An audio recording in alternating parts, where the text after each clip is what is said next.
السلام عليكم، عاملين ايه يا حبيبات الامارات؟ تعالوا شوفوا النهارده هنكمل الشغل على الشبكه البلاستيك.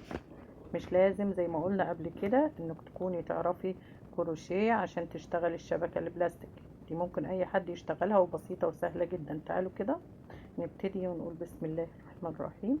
ابتديت من الكورنر اهو، من فوق لتحت اهو، كل غرزه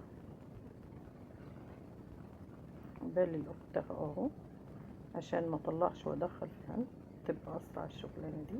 بصوا، غرزه اسمها الغرزه المائله، جميله جدا. هنعملها في مساحه كبيره. قبل كده عملناها على 3 فتحات او 3 حلقات. النهارده هنعملها في مساحه كبيره اهو. نشتغل على طول اهو لحد ما نوصل الاخر، لان في تكه كده احب ابينها لكم في الاخر يا بنات. زي ما انا قلت لكم قبل كده، ده شغلي بشتغله من زمان. دلوقتي كملت الخيط من تحت، ممكن تربطيه وممكن تخيطيه اللي يريحك عشان ما يتعبكيش في الفينش ولا يكلكع اهو. هنكمل. قلتلكوا يا بنات قبل كده ده شغلي، وساعات بتأخر في الفيديوهات عشان بيكون معايا شغل، ومش كل شغلي بحطه على القناة لان مفيش وقت اني اصور. التصوير بياخد وقت على فكرة اهو، عشان الفيديو ما بيبقاش طويل وتكملوه اهو.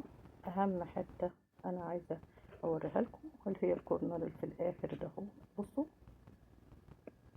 اهو، هندخل الابرة من فوق لتحت ومن تحت الناحية التانية لفوق. مش هنسيب اي خانة الا لما نشتغل فيها. هتدينا في الزاوية دي تشطيب او اخر حاجة في الغرزة المائلة اللي هي ايه، في المساحة الطويلة دي او المساحة الكبيرة دي. تبقى جميلة وشكلها شيك جدا، وممكن تشتغلي منها شنط كتير ليكي ولصحباتك. وممكن تعمليها مشروع، لان انا عاملاها مشروع مربح جدا جدا جدا. اشتغلوا يا بنات، ولازم نشتغل ونتعب عشان ربنا يبارك. يلا كده ما تنسوش اللايك والاشتراك، بحبكم في الله. شوفوا الالوان حلوه ازاي، وشجعونا وقولوا اللهم صل وسلم وبارك عليك يا حبيبي يا رسول الله.